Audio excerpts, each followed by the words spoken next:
Welcome to Picture Perspective. My name's Jordan Kennedy. Today we're here to talk about my special interest topic, electric vehicles. I'd like to introduce Steve Bragg, who's got a great knowledge in this area. Let's go, Steve. Oh, thanks, Jordan. It's great to be here. Before we kick off, just a reminder, this is general advice. Should you wish to seek personal advice, please reach out to your advisor. So Steve, today I thought we'd go through the discussion in three pillars. The acquisition phase, the infrastructure phase, and the sale phase. So talk to me, as a proud two-car electric vehicle family, is it time to buy and why? Well, look, with the fuel price increases due to the Iran conflict, we've seen a great increase in inquiry and interest in electric vehicles. And it kind of makes sense. We're even seeing the stalwarts of people who were basically never going to look at an electric vehicle, kind of questioning whether or not, I should be owning a diesel or Everybody's petrol. asking me, right? Everybody. So, you think about it, 5 years ago, most people who wanted to drive an EV were doing it for environmental reasons. Now it's a financial reason. It's a family budget reason. So there's about 500,000 EVs on the road, and it's about 2% of the cars that are basically in the Australian fleet. So it's still a small amount, but we're seeing the rise in inquiry around EVs absolutely ballooning the last 2 months, March and April. And with petrol prices increasing, do the numbers stack up? Not really, but yes. So I think if you're looking at just the increase in the cost of a tank of fuel, it doesn't work. And that's because we're accountants and we do the numbers and we model it. The payback will be about 30 years. But what EVs do is actually gives you mobility. And that's what I think is the psyche shift in the population, the consumer. They're saying, look, I don't want to be stuck because there's a war in Iran or there's something happening in another part of the world that I don't have any influence over, to not have access to mobility. So what we're seeing, I believe, is a shift to, especially in the suburbs, and it's not inner city, it's suburbs. It's people that live in the outer suburbs of Sydney, Melbourne, Brisbane. They're saying, hey, I've got two cars. One will be a diesel or petrol, the one I take on the weekends, I can go for a long drive, and the other one, my daily commute car, is an electric car. And we've seen a lot of new brands come to the country. Is the supply there? Obviously, we're hearing heaps are stuck on docks. Yeah. Every brand's got supply, but is it true?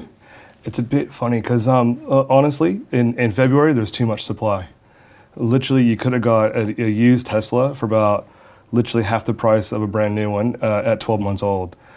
Today, there's no stock. So it just shows how the herd mentality of the consumer sort of operates. I mean, I've got stories of my BYD clients who have crowd control now. They literally have people standing outside the dealership, and they've got crowd control like security guards and there's two lines. So if you think of, like, you ever gone to Chanel or Prada, how you have to wait in line to get in. Yeah, you can't get in, and I try to make sure my wife can't. Yeah. But ultimately, they've got people waiting in line. There's two lines. There's the buyer's line, and there's the looker's line, the people that come the tire kickers. So they literally said, hey, if you want to buy a car today, get in this line. If you're just here to look, over here, and you're standing outside the dealership in a serpentine waiting to get in. And do we run the risk that there is such an influx of new brands that obviously some of them aren't going to make it from a warranty and from it's not really a service perspective, it's more a warranty perspective. Is there a real risk there? Should you sort of stay at the top, or, is price pays? Look, there's two considerations when you're looking at Chinese and looking at EVs. So the battery. So the battery is an expensive component. It's the most expensive component of a EV. And so most brands that are offering EVs are offering 8-year warranties on batteries. And then there's the Chinese brand itself. So that's what you're sort of alluding to there. And the biggest issue with brand recognition and brand trust is longevity. So a lot of these Chinese brands are offering 10-year plus warranties on the cars. So they're trying to overcome that brand trust issue. If I'm a consumer, I 100% am going to go for a brand that I think is going to stay. It's hard to say which one it is, and I've got clients, so I can't really name names.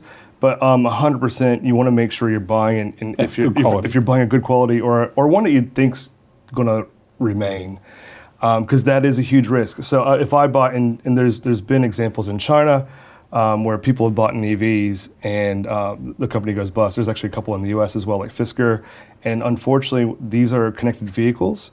So once the update runs out, they become bricks. So it's like a phone that's dead, you can't do anything with.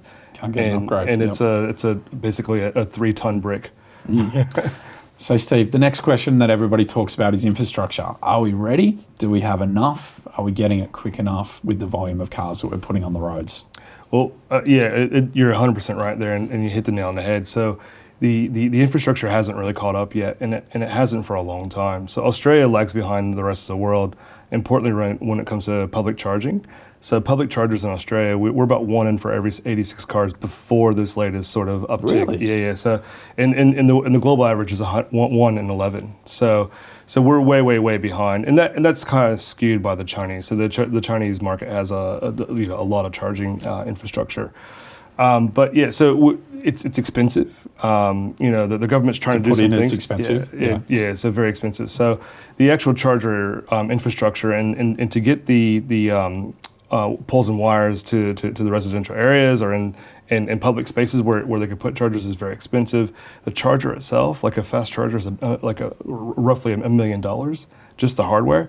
So it takes a lot. It takes a lot to repay that. So I mean, I think how much do you pay for a kilowatt hour at the moment? So fast charge, I think, is 88 cents. Yeah, so 88 cents into $1 million. That's a lot, right? So it's going to take a long time to get that investment And back. all my friends go, Jordan, you've got electric vehicles because you've got solar panels and batteries. Yeah, cool. I say, yeah, no.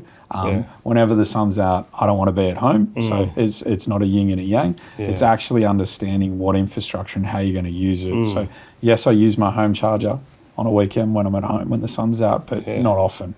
But interesting, I think you would know because you've got 2 electric cars. So you have to plan your trip. You have to know where you're going. You have to know if there's going to be charging there, and to know that you have enough charge to get there and back. So it's just a different way of thinking. I think for long term, people will get used to it. The accounting brain's great, right? Because mathematically, I know the distance and I have the algorithm to know how to get home or not. Yeah. There's only been one occasion where I've woken up in the morning and gone, bugger, I haven't charged my car overnight and I've got to drive a long distance. Then it's about, I think, knowing sort of strategic charges that you're used to. Yeah. I think there's also a familiarity of how to use a charger. I think there's a lot of misconceptions about, it's really hard and you've got to log in and there's a QR code or it never works or I'm going to get there and the thing's going to be broken or there's going to be 10 people lined up, right? Well, and funny, consumers tend to react to the 1 or 2% situation and their needs. So you see people who have a family of 5 or a family of 4, they buy a 7-seater because they might have friends who want to get in the car. Or someone who needs to tow a boat, so they get a ute or they get a diesel when they don't typically need a diesel for 85-90% of their travel. So it'll be interesting. It's a hard thing for consumers to get over. And that mindset change is a big part of it. So having a crystal ball, what are the things to help improve that infrastructure? Is it on government to roll it out? Is it on service stations? Is it on people to install, or developers to install chargers in properties? Yeah. Where does it sit? I think it has to sit with government. And government either to roll it out themselves or to subsidize private investment in that area. Because as I said earlier, the ROI is just really, really terrible, and it's infrastructure. So it's kind of hard to get private enterprise to invest in infrastructure. But if it's a planning requirement or something like that, then it's a novel way of government pushing it onto to the supplier. Speaking of novel ways, the New South Wales government is looking at what they've done in Europe and in the UK, where they have charging little outlets on poles. So you can charge on the public roads. We've got plenty of those, right? It works quite well. So there's different ways of doing it, and giving access to people, especially people in apartment buildings who don't have parking, or they may not have a space. They can park on the street and still charge. You used to be able to buy a Tesla and part of the purchase was a charger. Yeah, that's correct. They don't sell a charger anymore because most people are in apartment blocks and they don't need, they're using public infrastructure. They're never going to charge at home. Let's talk to sale phase, right? We've run it for a long time. It's like my iPhone, nobody really wants it because the battery's fried.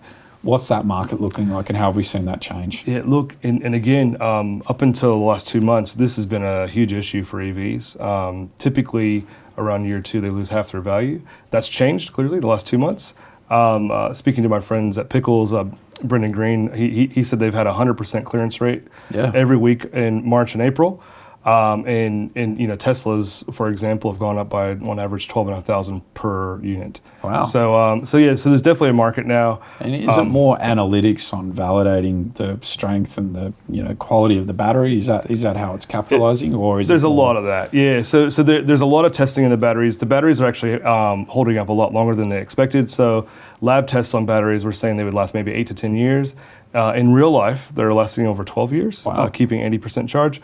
So the good news is, opposite to what normally happens, real life use of these batteries they're really holding up. So I guess it's all good news in the end. And I think we're seeing we're seeing a big shift. There's actually an article just came out today. We're seeing a big shift, and consumers are actually downgrading out of a new petrol or a newish petrol vehicle into a used electric Wow. or plug-in or hybrid. So used cars in that segment, either battery, plug-in, or hybrid, are just absolutely flying. Thanks, Steve. What an area that we're both hugely passionate about. An industry that potentially was in distress or wasn't going as well has now really flourished in an uncertain time. We're seeing electric vehicles fly out the door, so watch this space. For those tuning in, thank you very much. Please like and share. Look forward to seeing you soon.